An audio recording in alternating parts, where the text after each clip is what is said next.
Hello बच्चों, आप सभी का हमारे चैनल स्टेलर इंग्लिश लैब में स्वागत है। बच्चों, आज की इस वीडियो सेशन में हम लोग एक बहुत इंपॉर्टेंट एसे के ऊपर बात करेंगे और वो हमारा एसे है करप्शन, भ्रष्टाचार। आज हम लोग करप्शन के ऊपर बात करने वाले हैं। एक बहुत ही सदाबहार एसे है, हमेशा और हमेशा मतलब इसके पूछे जाने की प्रायिकता होती है। आगामी आपके बोर्ड एग्जाम्स के लिए ये बहुत महत्वपूर्ण होने वाले हैं करप्शन। इसके पहले हम लोगों ने टेररिज्म मतलब आतंकवाद और ग्लोबल वार्मिंग पर बात कर चुके हैं। ये सभी सदाबहार ऐसे हैं और हर साल ये आने के लिए इनकी प्रायिकता बहुत ज्यादा होती है, इनकी संभावना बहुत प्रबल होती है। तो आपके 8 नंबर के जो ऐसे पूछे जाते हैं ये बहुत ही इंपॉर्टेंट साबित होंगे आपके हाई स्कोरिंग के लिए। हाई स्कोरिंग के लिए ऐसे लिखना बहुत इंपॉर्टेंट है, बहुत जरूरी है। तो चलिए आज की इस इंपॉर्टेंट ऐसे के ऊपर थोड़ा बात कर लेते हैं, देखते हैं कि करप्शन क्या है, करप्शन के कितने प्रकार हैं, भ्रष्टाचार के कितने प्रकार हैं, भ्रष्टाचार को रोकने के लिए क्या क्या उपाय हैं। आज हम लोग इन्हीं चीजों पर बात करेंगे अपने इस ऐसे में। तो चलिए सबसे पहले हम लोग स्टार्ट करते हैं करप्शन को। कह रहे क्या, the word corruption comes from A Latin word meaning rotting. Corruption जो वर्ड है ना, ये जो भ्रष्टाचार जो शब्द है, करप्शन का मतलब होता है भ्रष्टाचार। इसको अगर सरल शब्दों में कहें तो इसका मतलब होता है भ्रष्टाचार। ठीक है, जो वर्ड करप्शन है ये कहां से आता है? Comes from A Latin word, एक लैटिन शब्द से ये बिलोंग करता है, जुड़ा हुआ है, ये आता है ना। मीनिंग रॉटिंग, जिसका अर्थ है रॉटिंग। रॉटिंग का अर्थ क्या होता है? देखिए, कोई चीज रॉट करता है तो सड़ता है, गलता है, ठीक है ना। तो रॉटिंग के कई अर्थ हैं, है ना, भाव एक ही है लेकिन उसके कई हिंदी हम कह सकते हैं। रॉटिंग का एक अर्थ हो जाएगा गलन, एक हो जाएगा सड़न, एक ही चीज है, या एक हम कह सकते हैं पतन, है ना। हमारा समाज यदि रॉट होता है तो हमारा समाज का पतन होता है। यदि कोई चीज जैसे कोई फ्रूट, कोई फल यदि रॉट होता है तो वो फल गलता है, फल सड़ता है। तो चलिए, ये रॉटिंग जिसका अर्थ है ना, एक लैटिन वर्ड से करप्शन बिलोंग करता है, आता है, जिसका अर्थ होता है rotting. Corruption refers to a form of criminal activity और dishonesty practised by a person और ए ग्रुप। ठीक है, इसका मतलब क्या हुआ कि जो भ्रष्टाचार है वो बताता है। रेफर का मतलब क्या होता है? बताना। रेफर का अर्थ होता है बताना। आप सरल भाषा में समझिए तो भ्रष्टाचार किस चीज का बोध कराता है ना, है ना, ए फॉर्म ऑफ क्रिमिनल एक्टिविटी, या तो आपराधिक आप कार्य करते हैं। मतलब करप्शन का मतलब उन चीजों से है जिससे आपराधिक क्रियाकलाप का बोध होता है, और डिजॉनेस्टी या बेईमानी का बोध होता है। प्रैक्टिस्ड बाय ए ग्रुप और प्रैक्टिस्ड बाय ए पर्सन और ए ग्रुप, जो कि किया जाता है ना, एक व्यक्ति द्वारा किया जाता है या एक समूह द्वारा किया जाता है। यानी कि भ्रष्टाचार का कार्य कोई एक व्यक्ति कर सकता है या एक समूह कर सकता है। यह कौन सा कार्य होगा? या तो ये आपराधिक कार्य होगा या तो बेईमानी वाला कार्य होगा। ठीक है ना। चलिए, क्रिमिनल का मतलब आपराधिक, क्रिमिनल का मतलब आपराधिक, और डिजॉनेस्टी मतलब होता है बेईमानी। चलिए, प्रैक्टिस का मतलब यहाँ करना है, ठीक है ना। चलिए प्रैक्टिस का मतलब यहाँ करना है और बाकी चीज क्लियर है। चलिए, today it has become one of the serious evils in India. आज, है ना, टुडे मतलब आज, it has become one of the serious evils in India. आज भारत में यह एक गंभीर मतलब बुराई बन चुका है ना। इविल्स मतलब, है ना, इविल का मतलब बुराई। आज जो भ्रष्टाचार है हमारे देश में एक बहुत ही मतलब गंभीर बुराई बन चुकी है। चलिए, ये पूरा हमारा पहला पैराग्राफ का हिंदी कैसे सजाकर निकालेंगे कि जो वर्ड करप्शन है वो रॉटिंग वर्ड से, ना, एक लैटिन वर्ड से निकला है जिसका मतलब होता है पतन। ठीक है, करप्शन क्या बताता है? कोई आपराधिक क्रियाकलाप बताता है या बेईमानी बताता है। मतलब बेईमानी भी आपका भ्रष्टाचार होगा। ठीक है ना। प्रैक्टिस्ड बाय ए पर्सन और ए ग्रुप, जो कि एक व्यक्ति द्वारा किया जाता है या एक समूह द्वारा किया जाता है। आज जो भ्रष्टाचार है वो भारत के मतलब कि एक गंभीर बुराइयों में से एक है। ठीक है, चलिए अब हम आगे बात को लेके चलते हैं। There are many forms of corruption, ठीक है ना, such as bribery, embezzlement, graft, extortion, nepotism इत्यादि। करप्शन के कई रूप हैं, है ना। एक ब्राइबरी, एक वर्ड लेके चलते हैं। ब्राइबरी का मतलब घुसखोरी। यहां पर थोड़ा वर्ड क्लियर कर लिया जाए। ब्राइबरी का अर्थ क्या है? घुसखोरी। चलिए, ब्राइबरी का अर्थ है घुसखोरी। चलिए, अच्छा, इसके बाद एक वर्ड है इम्बीजलमेंट। इम्बीजलमेंट का मतलब होता है गबन, है ना। गबन, गबन का मतलब क्या होता है? किसी चीज को अपने पास रख लेना। इम्बीजलमेंट का मतलब आप समझिए गबन, ठीक है। चलिए, इसके बाद ग्राफ्ट का भी मतलब होता है भ्रष्टाचार, है ना। ग्राफ्ट का भी मतलब होता है भ्रष्टाचार, थोड़ा सा इसमें अंतर है, ठीक है ना। चलिए, इसके बाद एक्सटोर्शन का मतलब होता है फिरौती, यहीं पर कर देते हैं। एक्सटोर्शन का मतलब होता है फिरौती। और निपोटिज्म का अर्थ क्या होता है ना, भाई भतीजावाद। एक बहुत इंपॉर्टेंट वर्ड है निपोटिज्म। निपोटिज्म का अर्थ होता है भाई भतीजावाद, मतलब अपने लोगों को फेवर करना।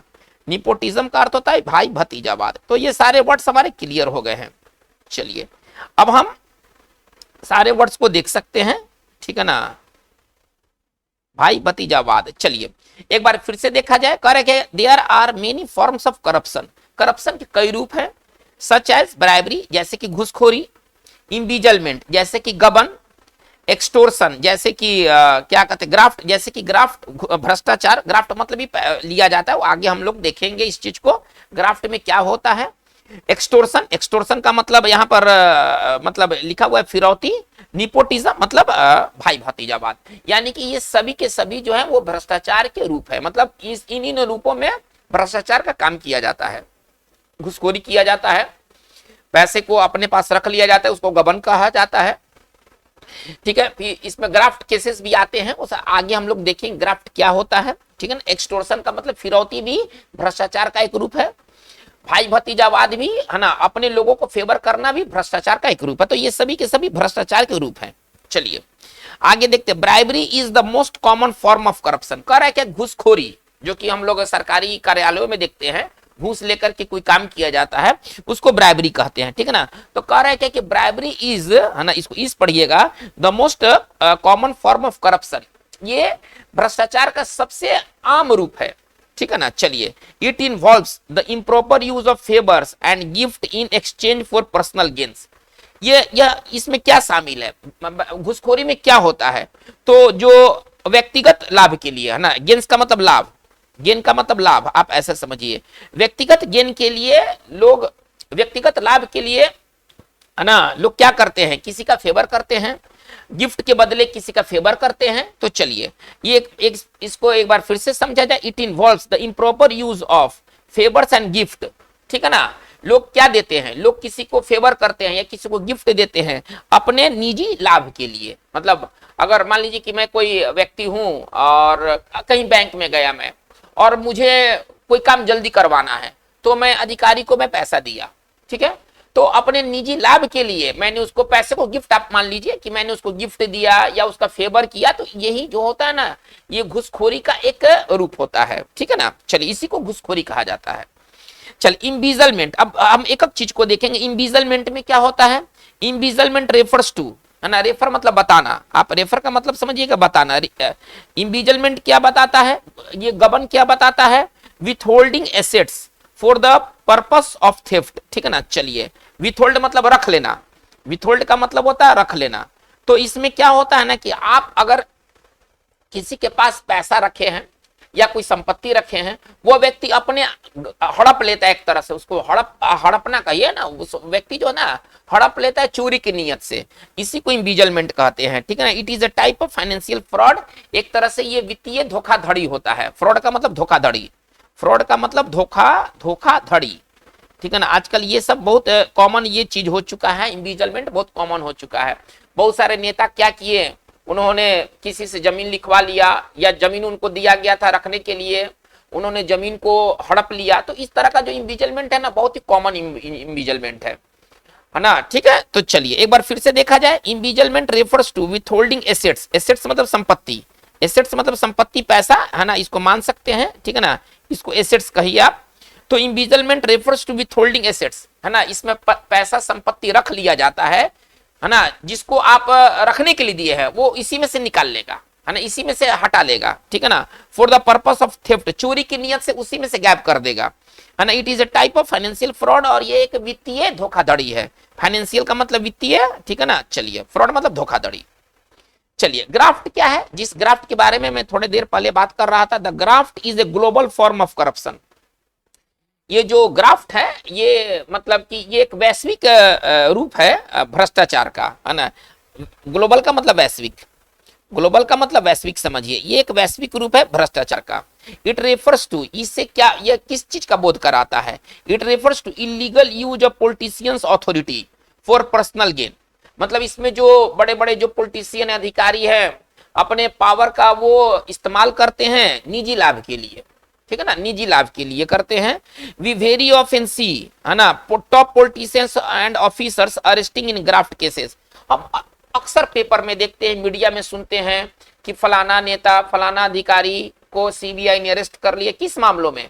उन्होंने अपनी अथॉरिटी का, अपने पावर का गलत इस्तेमाल करके, है ना, लोगों से पैसा लिया, लोगों का संपत्ति ले लिया। तो ये ग्राफ्ट केसेस के अंतर्गत आते हैं, ठीक है ना, एक बार फिर से।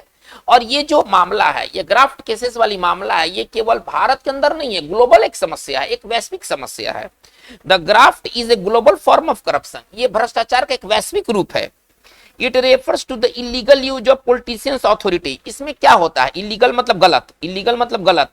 इसमें गलत, है ना, एक पॉलिटिशियंस अपने, एक नेता अपने अथॉरिटी का, अपने शक्ति का गलत इस्तेमाल करता है। किस चीज के लिए? निजी लाभ के लिए, ठीक है ना, निजी लाभ के लिए वो गलत इस्तेमाल करता है, ठीक है ना। इसी को कहते हैं ग्राफ्ट। जैसे कि देखिए, अब एक मंत्री जो थे, उन्होंने मतलब लोगों को नौकरी दिए और उसके बदले में उनसे लैंड लिखवा लिया, ठीक है ना। तो ये क्या है? ये ग्राफ्ट केसेस है। उन्होंने अपने पावर का गलत इस्तेमाल किया, है ना, नौकरी दिया, लैंड लिखवा लिया, नौकरी दिया, कोई और चीज प्राप्त कर लिया। तो ये जो चीज है ना, ये ग्राफ्ट केसेस के अंतर्गत आते हैं। और इस तरह के मामले हम लोग अक्सर पेपर में देखते हैं, मीडिया में सुनते हैं कि ये इंजीनियर, वो डीएम, वो एसपी, बड़े बड़े अधिकारी जो है ना, वो ग्राफ्ट केसेस में इन्वॉल्व हैं। चलिए, एक्सटोर्शन, एक्सटोर्शन का मतलब फिरौती, जैसे कि मैंने पहले बताया है, एक्सटोर्शन का मतलब फिरौती। चलिए, ये भी एक करप्शन का रूप है, ठीक है ना। Extortion is another form of corruption, ये भी भ्रष्टाचार का एक रूप है, ठीक है ना। इन विच, जिसमें प्रॉपर्टी, संपत्ति, मनी, पैसा, और सर्विसेज या सेवा आर ऑब्टेन्ड, प्राप्त किया जाता है ना। इसमें लोग संपत्ति, पैसा, सेवा प्राप्त करता है बाय मीन्स ऑफ फोर्स, बल के माध्यम से, बलपूर्वक, है ना। इसको फिरौती कहा जाता है। ये भी भ्रष्टाचार का एक रूप है, जिसमें कि लोग पैसा, संपत्ति या सेवा किसी का हासिल करता है फोर्स के माध्यम से, बल के माध्यम से। चलिए आगे बढ़ते हैं। निपोटिज्म, है ना, is a heinous form of corruption. Nepotism का मतलब बहुत इंपॉर्टेंट ये वर्ड है, भाई भतीजावाद। पहले भी जिक्र कर चुका हूं, एक बार फिर से, भाई भतीजावाद। भाई भतीजावाद का मतलब क्या होता है ना, अपने लोगों को फेवर करना, है ना, नौकरियों में अपने लोगों को फेवर करना, ठीक है। तो चलिए, nepotism is a heinous form of corruption, एक बहुत ही खराब, बेहद खराब। हीनस का मतलब होता है ना बेहद खराब, आप इसको ऐसे समझिए, है ना, सरल भाषा में हम आपको समझा रहे हैं। हीनस का मतलब होता है बेहद खराब, ठीक है। तो nepotism is a heinous form of corruption, एक भ्रष्टाचार का बेहद खराब रूप है।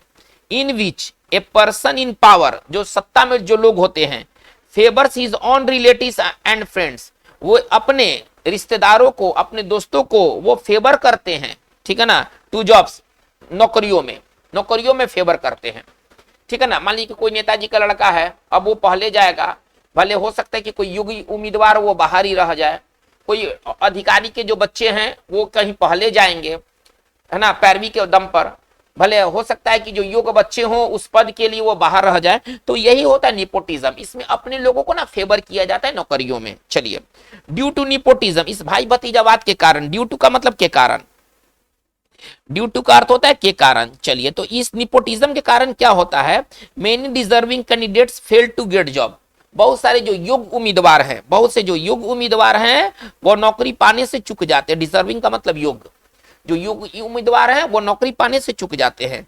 द कंसिक्वेंस इज दैट, उसका परिणाम क्या होता है, कंसिक्वेंस का मतलब परिणाम, कंसिक्वेंस का मतलब परिणाम, उसका परिणाम क्या होता है, ठीक है ना, that our country misses the talent, हमारा देश क्या होता है, प्रतिभा को खो देता है, मिस कर जाता है, एंड सफर्स ए लॉट, और इसका बहुत ज्यादा कीमत वो चुकाता है, बहुत ज्यादा भोगता है। आज हमारे देश में नेपोटिज्म की वजह से डिजर्विंग कैंडिडेट बाहर हैं, और हमारा जो शासन तंत्र है ना वो एकदम लचर हो गया, क्योंकि उसमें इफिशियंट लोग हैं ही नहीं, सारे तो निकम्मे भरे हुए हैं, है ना, जिनको कुछ आता वगैरह नहीं है, वो तो निपोटिज्म के दम पर आए हैं। तो भारत या राज्य सरकार में आप देखिएगा कि जितने भी विभाग हैं उसमें एक आदमी है ना कार्य करता है और जो 9 है ना 8 है ना वो बस निपोटिज्म के बदौलत है और वो पूरे मतलब सिस्टम को उन्होंने अपंग बना दिया है। चलिए, तो ये हमारा निपोटिज्म के बारे में हो कि निपोटिज्म क्या है, एक हीनस फॉर्म है करप्शन का, एक बेहद ही खराब रूप है भ्रष्टाचार का। इन विच ए पर्सन इन पावर है ना, जिसमें कि सत्ता में जो लोग हैं, favours his own relatives and friends, जो कि अपने रिश्तेदारों को अपने दोस्तों को वो मदद करते हैं जॉब्स में। ड्यू टू निपोटिज्म, भाई भतीजावाद के कारण, many deserving candidates fail to get jobs, जो कई जो योग्य उम्मीदवार हैं, कैंडिडेट मतलब उम्मीदवार, आप ऐसा समझिए, कैंडिडेट का मतलब उम्मीदवार, जो कई जो योग्य उम्मीदवार हैं है ना, फेल टू गेट जॉब, वो जॉब पाने में, नौकरी पाने में है ना फेल हो जाते, चुक जाते हैं। द कंसिक्वेंस इज दैट, उसका परिणाम क्या है, our country misses the talent, हमारा जो देश है प्रतिभा को खो देता है। मिस का मतलब यहाँ पर खोना समझिएगा, मिस का मतलब खोना समझिएगा, है ना, खो देते हैं और सफर्स ए लॉट, और बहुत ज्यादा वो झेलते हैं इसको। चलिए, एब्यूज ऑफ डिस्क्रिशन अब थोड़ा सा देखा जाए। Is a smart method of corruption, ये बहुत ही मतलब स्मार्ट तरीका है भ्रष्टाचार का। डिस्क्रिशन का मतलब क्या होता है, पहले इसको समझते हैं। देखिए, डिस्क्रिशन का मतलब होता है ना बुद्धि विवेक, इसको सरल भाषा में समझिए ना तो बुद्धि विवेक होता है ना। बुद्धि विवेक का इस्तेमाल करके बहुत सारे ना चीजों में ना बुद्धि विवेक का इस्तेमाल किया जाता है। करे क्या कि एब्यूज, एब्यूज का मतलब दुरुपयोग, एब्यूज का मतलब क्या होता है, दुरुपयोग, है ना, यहां पर लिखा गया है दुरुपयोग। चलिए, तो जो बुद्धि विवेक वाला जो एब्यूज है, ठीक है ना, is a smart method of corruption, वो भ्रष्टाचार का एक मतलब चालाक तरीका है। इन विच, जिसमें ए पर्सन इन ऑथोरिटी, जो सत्ता में जो लोग हैं, मिसयूजेस हिज पावर, अपने पावर का इस्तेमाल गलत इस्तेमाल करते, मिसयूज मतलब गलत इस्तेमाल करना, है ना, गलत इस्तेमाल करना, मिसयूज का मतलब होता है गलत इस्तेमाल करना, वे अपने पावर का गलत इस्तेमाल करते हैं। And position, power and position का वो गलत इस्तेमाल करते हैं। This form of corruption, this form of corruption, ठीक है ना, दिस फॉर्म ऑफ करप्शन। चलिए, यहां पर एक वर्ड छूट गया है ना, यहां पर एक वर्ड लिख दिया जाए, इज प्रिवैलेंट, है ना, इज प्रिवैलेंट, यहां पर आप ऐड कर लीजिएगा, जब आप इसका नोट्स बनाइएगा तो आप इसको ऐड कर लीजिएगा, इज प्रिवैलेंट इन जुडिशियरी। और इस तरह का जो करप्शन है ना, वो न्यायपालिका में बहुत ज्यादा वो मतलब प्रिवैलेंट का मतलब क्या है ना, फैला हुआ है ना, ये जो चीज है ना वो व्याप्त है जुडिशियरी में ना, न्यायपालिका में, जुडिशियरी का मतलब न्यायपालिका, जुडिशियरी का मतलब न्यायपालिका में इस तरह का जो करप्शन है ना वो व्याप्त है। और होता क्या है ना, देखिए, एक होता है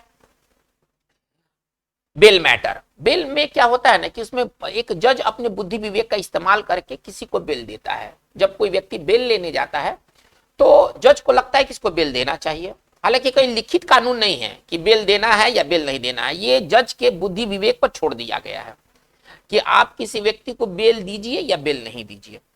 अब मान लीजिए कि कोई क्रिमिनल है, वो बेल लेने गया, अपराधी है, कोई बेल लेने गया, जज अगर करप्ट जज है तो हालांकि कोई लिखित नियम नहीं है कि आपको इस व्यक्ति को बेल देना है या बेल नहीं देना है, ये जज के बुद्धि विवेक पर छोड़ दिया गया है कि अगर आपको सही लगे तो आप बेल दीजिए और सही नहीं लगे तो आप बेल मत दीजिए, ऐसा चीज है।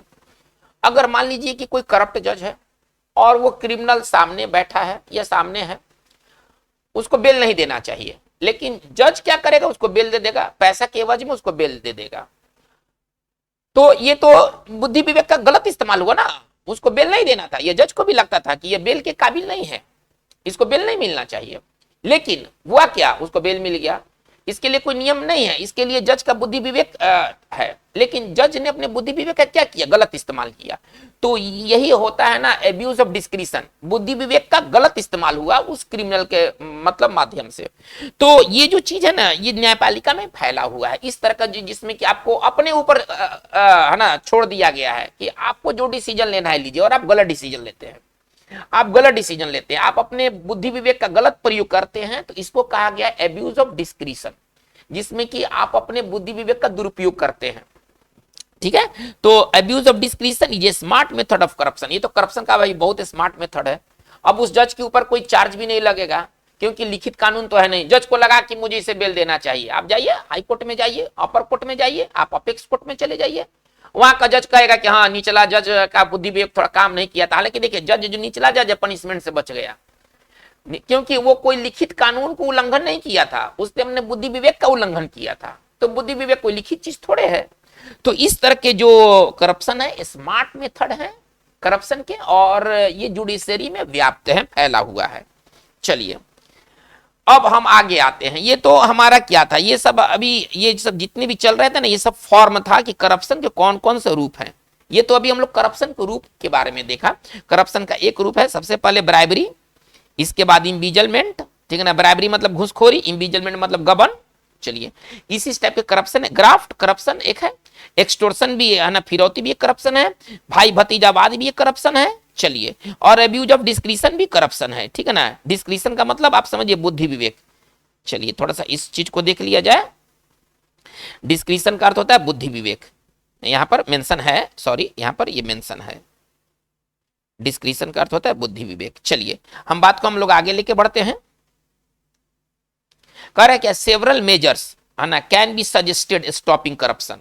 मेजर्स मतलब उपाय है ना, मेजर्स मतलब यहाँ कोई दूसरा अर्थ मत समझिएगा, मेजर्स मतलब उपाय।